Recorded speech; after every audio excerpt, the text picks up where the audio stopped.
So good afternoon, everyone. Welcome to this final session of the Chief Technology Officer Summit. We're thrilled to have Felipe Atela, an experienced engineer leader and an expert in scaling engineering teams with us here. Felipe has a wealth of experience in growing teams from 5 people, small startups, to 30 plus in organization, and he has a lot of great insight to share. I've personally worked with Felipe in the past. Really good man, experienced man, and leader. So we welcome you, Felipe, today. Thank you so much, Stephen. And so we're happy to have you. I know you have a good presentation to share with us about scaling startups, scaling your business. But before that, give us a little background on who you are. What startups have you helped scale? What are you doing now? And then what I'll do is kick it off, and you can go ahead and start your presentation. But love to hear more about you to start off. Sounds great, Stephen. Thank you so much. Um, so I've been working with engineering and programming for close to 8 or 9 years so far. So I've been through information systems in college, which is where I kind of fell in love with programming as a whole. And in the more recently, I have worked in two companies where I've had the opportunity to go from smaller scale teams to medium sized, you know, engineering teams specifically. And I have found very interesting aspects and strategies that are very important to the success of companies on that phase. So the first company is based here in Brazil, which is where I'm from. It was a software house model, which also allowed me to work with several customers that were also making this transition of going from small to medium sized. So, apart from these two startups where I had management positions, the first one here in Brazil, and the second is where I'm currently working at, which is Videopill, based in Utah on the US. So, I have had hands on management experience with the transition of both these companies and also worked with several clients that were small and medium sized as well. So right now I work as engineering manager at Videopill, both doing some full stack development as well, which is where I started my career, and doing overall management and a CTO job, you might say as well, with management responsibilities too. Perfect. That gives us a good background understanding, and you've done this several times now, and love to hear. I know you put this presentation together on some best practices for companies wanting to scale. So let's jump right into it. Go ahead. Sounds great. Perfect.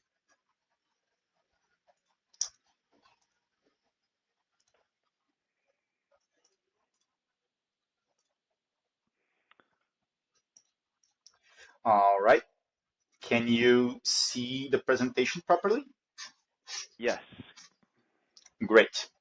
So let's get started here. Scaling with success, best practices for transitioning from small to medium-sized tech companies. Um, Thank you for inviting me to speak again, Stephen. I'm excited here to share some of the lessons that I've learned over the course of my career here and hopefully instigate some interesting discussions and some good takeaways. So, today we'll be talking about scaling engineering teams from small, which I consider like under 8 people, maximum of 10 people, to a medium sized, so from 10 to 20, 30 developers, which is quite a significant shift. It makes a lot of difference on how you operate things. So this is a delicate transition, not only because of the nature of software development on itself, which basically becomes increasingly hard the more people are cooperating on it, right?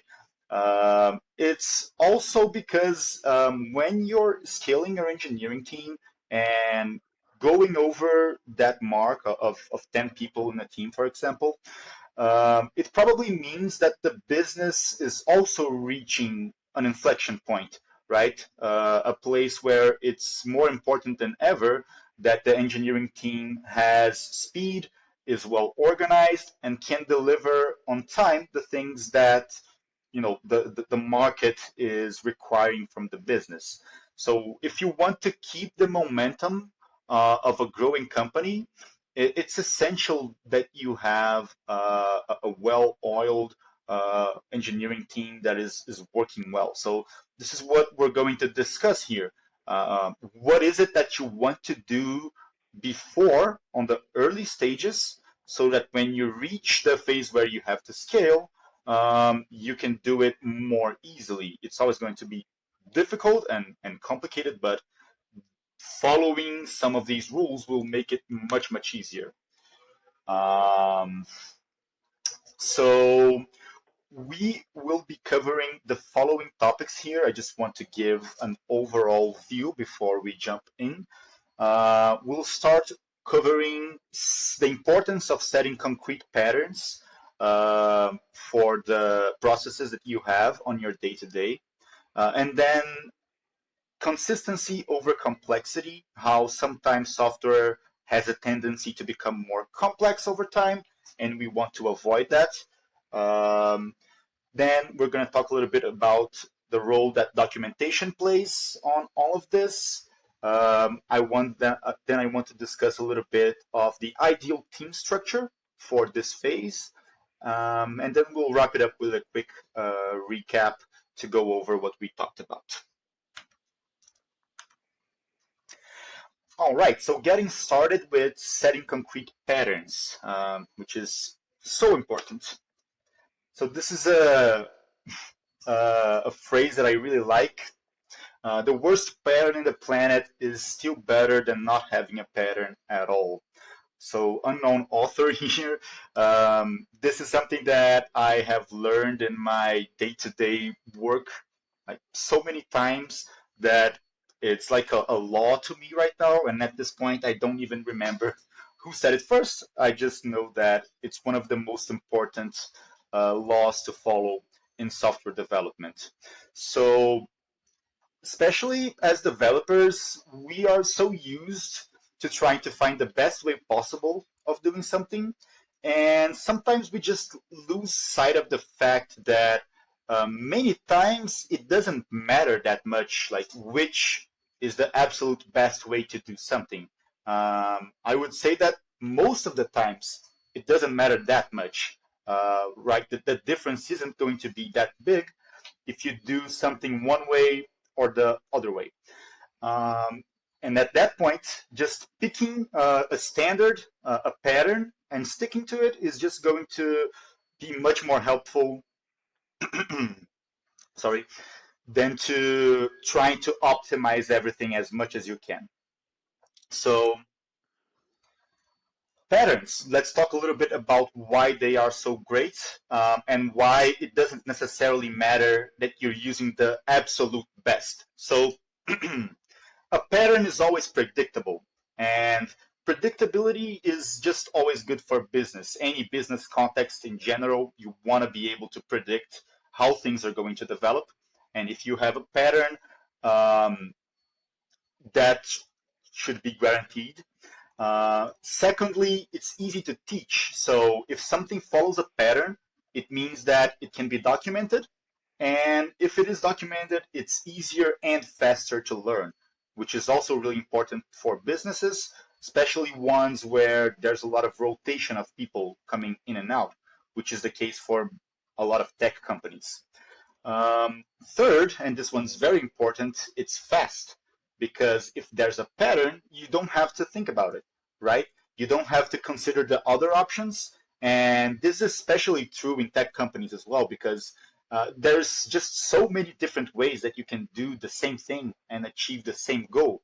So if you don't have to, and if your employees, more importantly, don't need to spend their time thinking about what way they will choose to do something, this will save your organization a lot of time. And lastly, depending on how well you employ these patterns, you can even leverage automation in order to make your organization even faster. Because if you have a mature process that everyone has followed for years, eventually it's possible that you can build a software or a spreadsheet that just does it for you. Um, I wanted to show here as well, just to get our feet in the ground, a few examples of what I mean by things that can be standardized and made into a pattern, and that a lot of the times they are not in the context of engineering teams. So database migrations is one of those that it's something that basically can be done in many different ways. Some engineers have preferences for using SQL, the query language directly, or maybe using a framework to implement this. And if you just let everyone do it the way that they prefer, like every individual developer, when the next person joins your team, depending on who they ask, they will learn to do database migrations in a different way. And this is usually not great for you because you end up with a code base that has different types of problems, right? Different sorts, like different patterns that people will still have to learn to work with. And this applies to a lot of other things, but I just threw in a few examples such as CSS styles. It's something that also can be done in multiple ways, and if you create a standard, you usually save your developers a lot of time. Pub/sub message formats is also something that is important to keep very well organized, so that all the developers can consume and use the same services.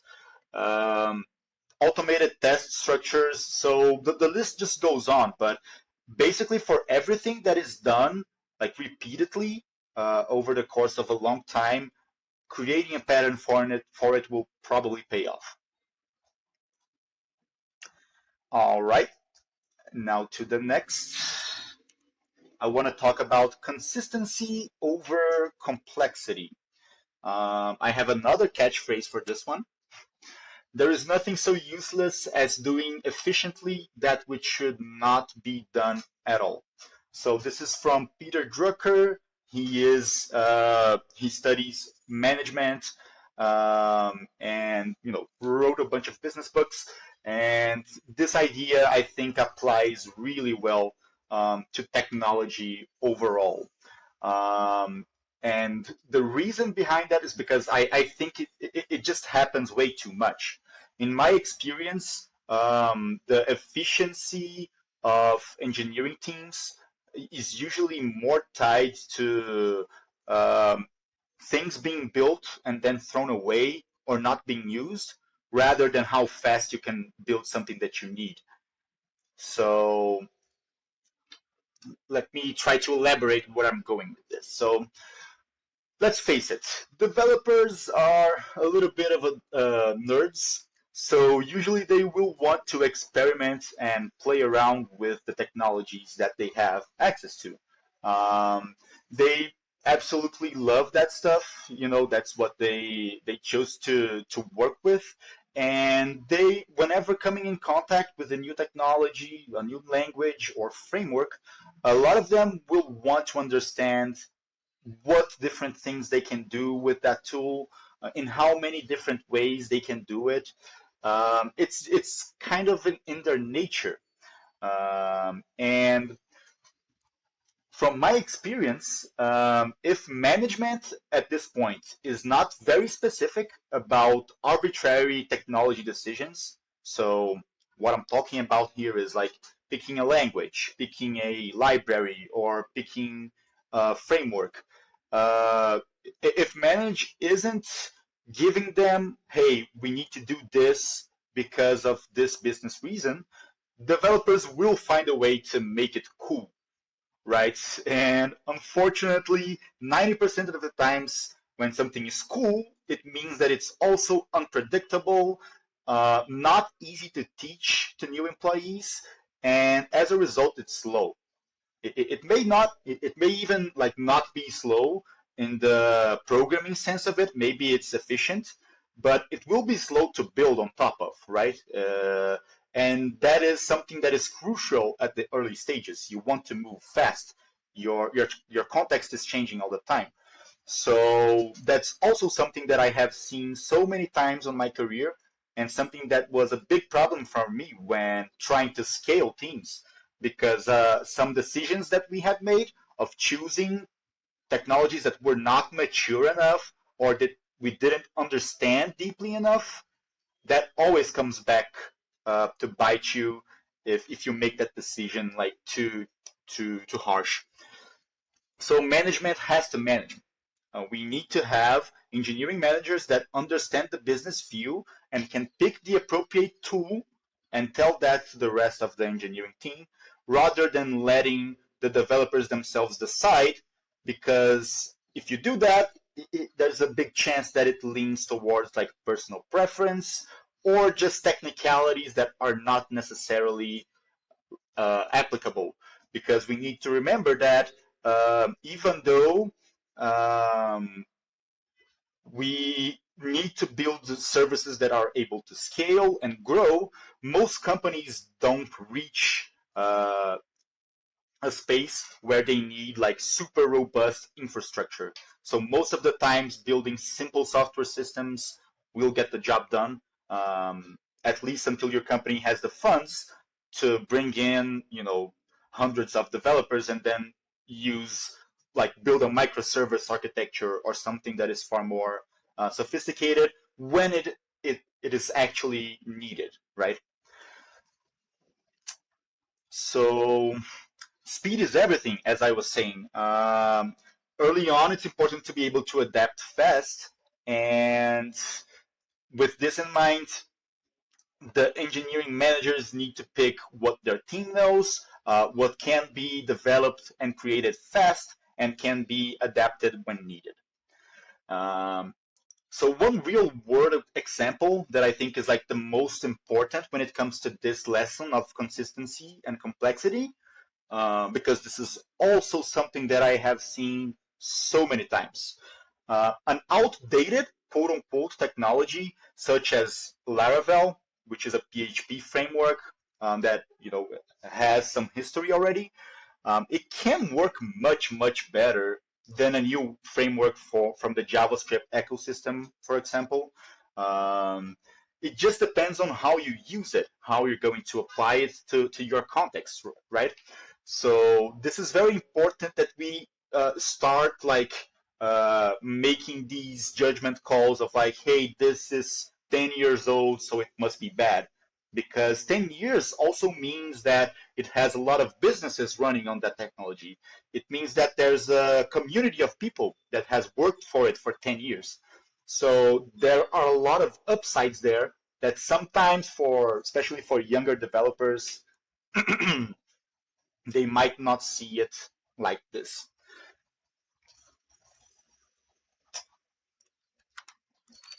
Now, onto the role of documentation on all this. So, in order to effectively implement the patterns and get the best out of the technologies that you're using, documentation is going to be absolutely essential, pretty much. There's no going around it, right? Firstly, because patterns require documentation. If a pattern is not documented, then it doesn't exist because people can't know that it exists, so they won't follow it. And it's also something that, especially among developers, I just see it a lot that people sometimes have the feeling that first, documentation is optional, and second, that writing documentation is boring. It's like this mindless task that you have to do.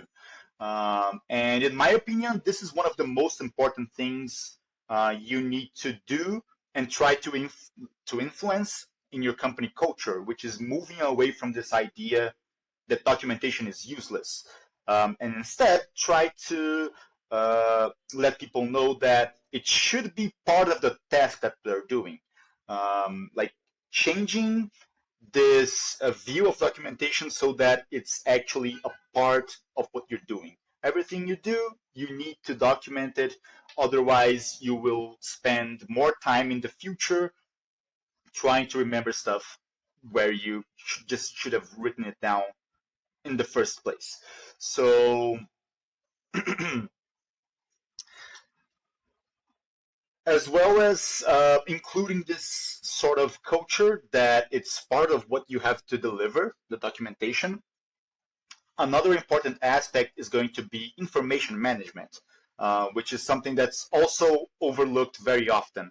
So it is worth it to dedicate time to organize your organization's knowledge, right? Because and both of these things are difficult to implement because they cause your employees to spend more time, right? You're asking people to document what they're doing. They're going to spend far more time doing it, and then you need to spend even more time organizing that documentation. So it's difficult to implement because it consumes more time. But when you scale, which is the more important thing here, it's going to save you a lot of time. So that's the mentality that you need to have in the organization. Documenting is not going to save me time in the next month. It's going to save me an absurd amount of time in the next few years. It's a long process, right? And if you are already dedicating time to creating documents that are thorough and that have the information that you need, you also should invest some time in having the proper tool to organize those documents. Um, Take the time to use hashtags or whatever other methods to make sure that those documents are indexed and they can be found by the people that need to read them. So if you create the documents but you don't manage them well, you're also not going to reap the benefits of having a robust documentation and information management structure, which is also going to make your scaling process much, much easier, especially if we consider remote first companies, which where you don't have the option of just standing up and going to ask your coworker about a process, like everyone's working from home. Then these information management structures and systems, they become just so much more important, because if people don't have the information that they need to do their jobs, they're going to spend so much time trying to find it, right, before they can actually get things done. So the boost in productivity, it's funny because it's not going to be seen instantly, maybe, but it is so clear. It just impacts the organization in a very high level. Oh, some examples here of aspects that are sometimes overlooked as documentation. So we have pull requests and commits for source code. We have requirements. Everything that you ask your developers to do should be documented, which also avoids, people building stuff that should not have been built.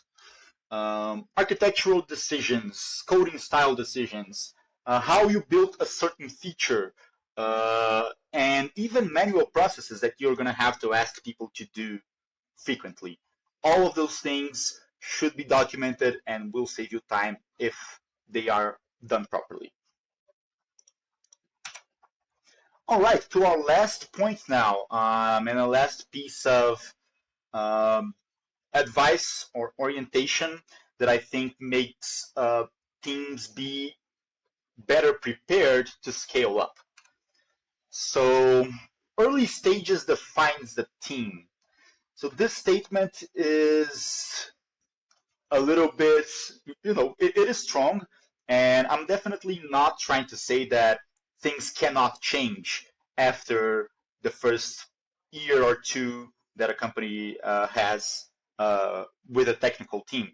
Things can definitely change, but whatever is created during those really early phases it's going to impact the company for years and maybe for decades. So I'm specifically talking about technical and architectural decisions. So namely, what tools are you going to use and how are you going to organize your system with those tools, right? Like what's your plan there? And those two things, they are already difficult. If you want to change architecture and technology 2 years later, it will cost you time and money, but you can do it. But you have the third aspect, which is even more immutable and important, which is the team culture. The team culture is going to be built on the first few months and years of getting things done, and there's not much that you can really do about it. So these three aspects make the strategic importance of this early phase engineering um, be really high. And because of that, I have two things that I have observed that definitely help a lot to set your engineering team to be, on track on the long run. And that is firstly seniority over quantity, because the decisions need to be carefully weighed. So you're going to want to have engineers and people that are able to think about how their work will evolve in the long run and how their work will integrate with the work that other people are doing. And in software development, that is something that senior professionals will be able to do much better than junior professionals. So, in general, you can observe that having fewer engineers with a higher seniority level is usually going to work better, usually, not always, of course, than having maybe one CTO and a bunch of junior devs, because the foundation there is going to be very fragile and you won't be able to build on top of it. This is, of course, not true for every context, but it is something that I have observed over the years. But the more important thing here, the more important aspect of team structure for me is still leadership. I think you may have the potential to do well even if you have just a bunch of junior developers, as long as you have strong leadership. And what I mean by that is someone that can ensure that the business's interests are coming first. Again, developers can get sidetracked and they will be interested in other things. And most of the times they won't be able to have the full business vision. They don't fully understand it, right? So this is why it's essential to have someone that understands the technical stuff and how it's built, but also understands what the business is looking for, how you're going to make profits and revenue, and all that stuff. And this leadership figure needs to be passing this vision down to the engineers at all times. This is another one of the things that I've seen go wrong so many times, right? You have a really good engineering team objectively, like they build quality software, but they are not aligned with the business side fully. So the company ends up not achieving its goals because of that. And additionally, strong leadership also builds culture. So if you know the type of people that you're looking to hire, if you're looking for people that are excited about their jobs and they're always looking to do things the best way that they can, um, having strong leadership is going to be essential to create this culture overall on the team. So this is what I had for us. I tried to keep it short in a way that we can get a few rules to apply to the day to day to everyone that may be in these situations. So I built a quick recap here just so we can quickly go over like the more important points that we talked about. So first of all, patterns. They can be incredibly helpful for engineering teams because they can generate predictability, speed, and ease of knowledge transfer. If these things are not standardized, scaling will be very difficult. Because if you don't have a single pattern, it means that you have a lot of patterns and it's going to slow you down a lot. Secondly, technical decisions need to be made with the business's needs in mind, and we should look out for overcomplicated solutions. So what we're saying is we need to keep it simple and build software in a way that it's going to make the business work.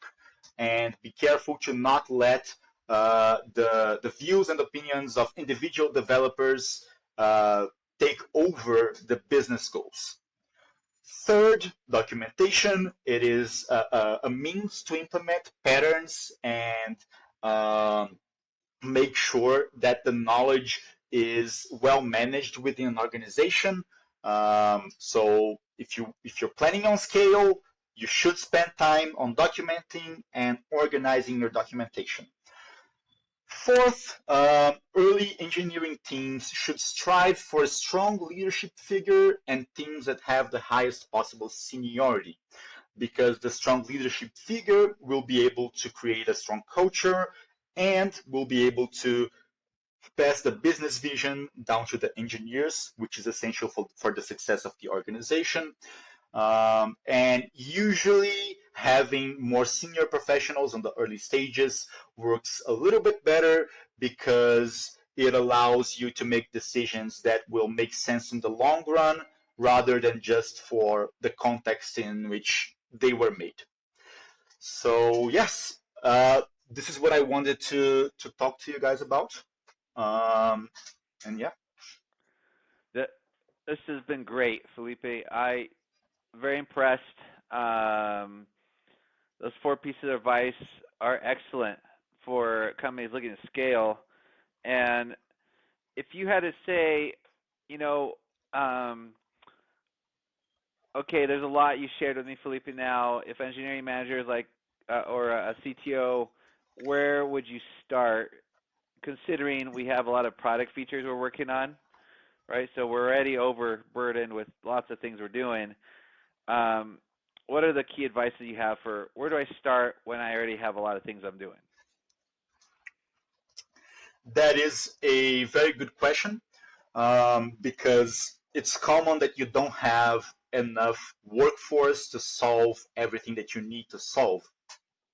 My advice on this case is you have to prioritize somehow. And sometimes it feels impossible to do so, but you need to be able to get a specific way of measuring the impact of the things that need to be done and are not getting done. And you need to act on these most important ones first. So, for example, I would say if you have a ton of bugs, a ton of new features that need to be built, um, you should probably try to find the problem that affects the highest number of customers or the highest number of paying customers to understand how much each technical problem has the potential to hurt the business side, right? That's the key to prioritizing that kind of work. Uh, you try to measure what is the financial impact of that problem, because you can have a very serious problem, like a serious technical problem that no one that pays you actually has a problem with, whereas maybe the color of a button is really bugging some of your highest paying customers. So that's where you should start to solve these problems. You know, use the business lens to look at the technical issues. I love it. And I'll follow up on the question there. How do you manage with upwards of CEO to get them to see the value of investing time on this at an early stage so that they can be ready to scale? What strategies, what advice you have for other CTOs? That is also a very good question and something that comes up often. And my answer to it is maybe disappointingly similar to the previous one, but the CEOs and people that are really higher up, they are usually going to be looking at very specific numbers, right? As well. They want to see the revenue, they want to see the profit, they want to see the number of customers. So if you want to be able to make a good point with them and like reason with them that something is necessary, you need to show them, demonstrate how that is going to be saving time and money in the long run. How do you do that? Well, it is difficult, but one example that comes to mind is um, you can uh, get a problem that happened in the technical side that caused something that cost the company money.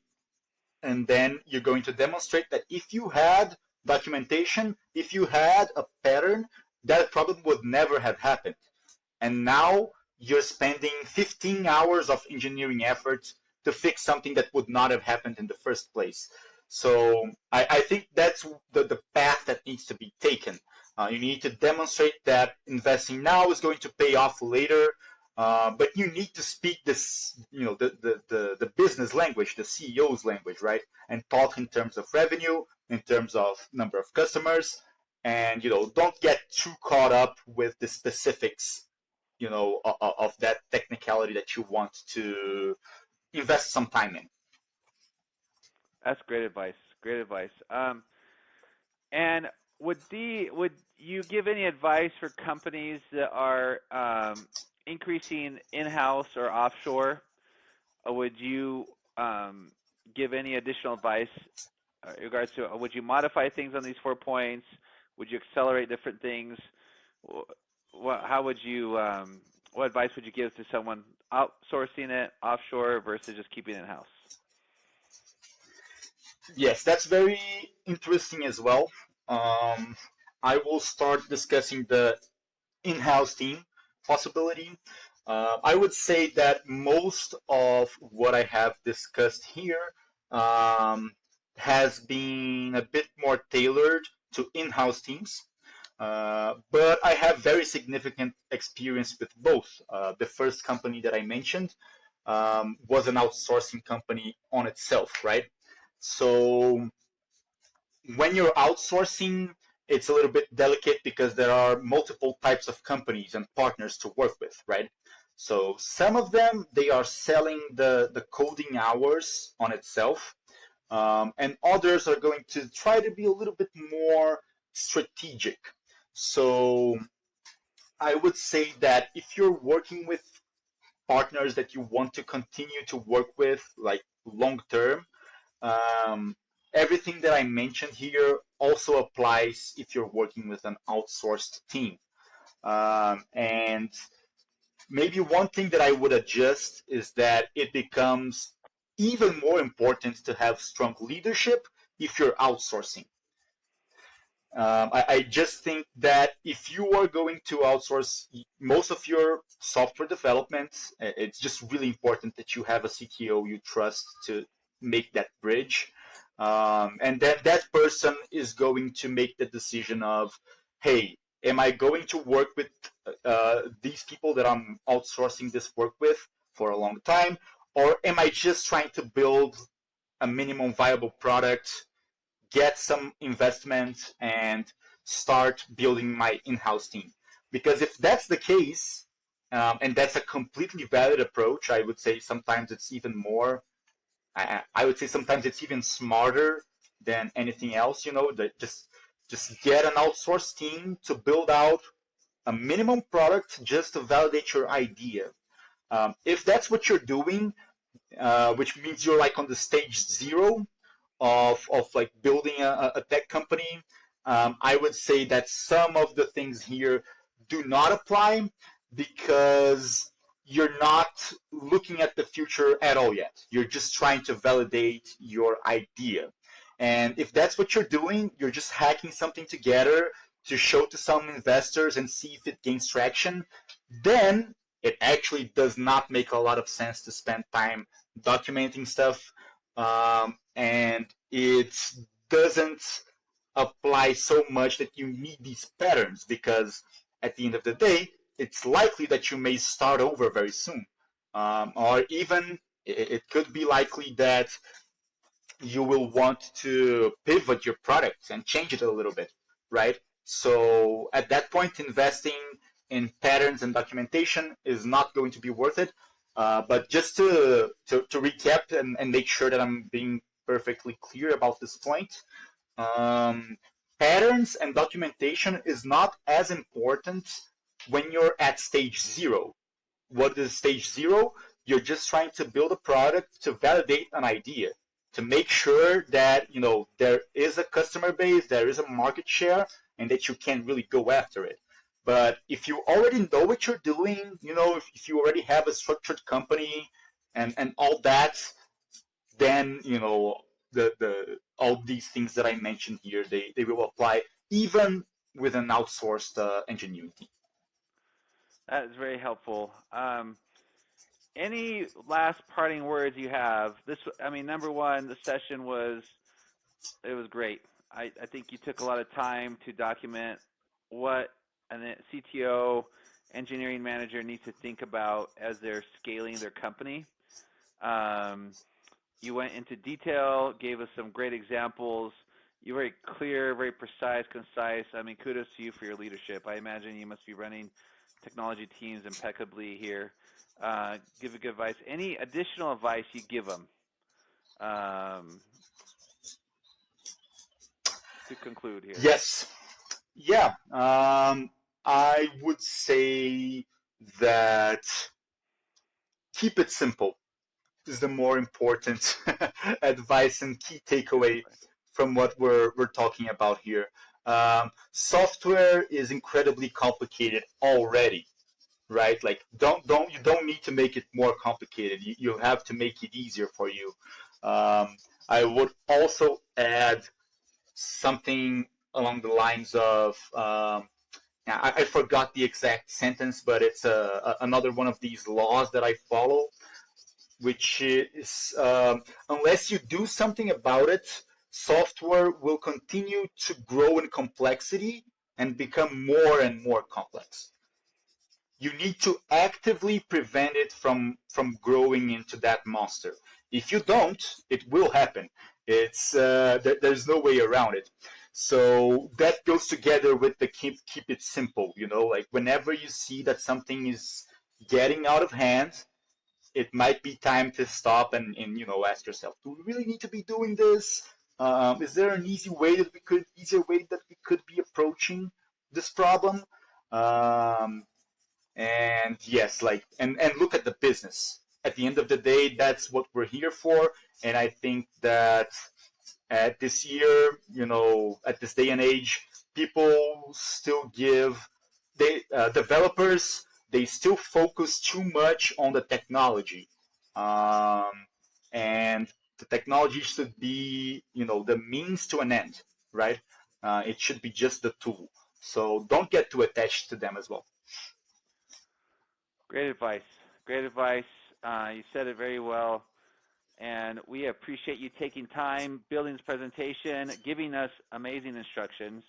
Um, it goes for those we've talked about ranging from creating customer products that are customer-centric product designs to building a flow state, organizing an organization, to accelerating growth, to now capping it off with the summit with best practices to accelerate and prepare for acceleration with Felipe. I appreciate Felipe.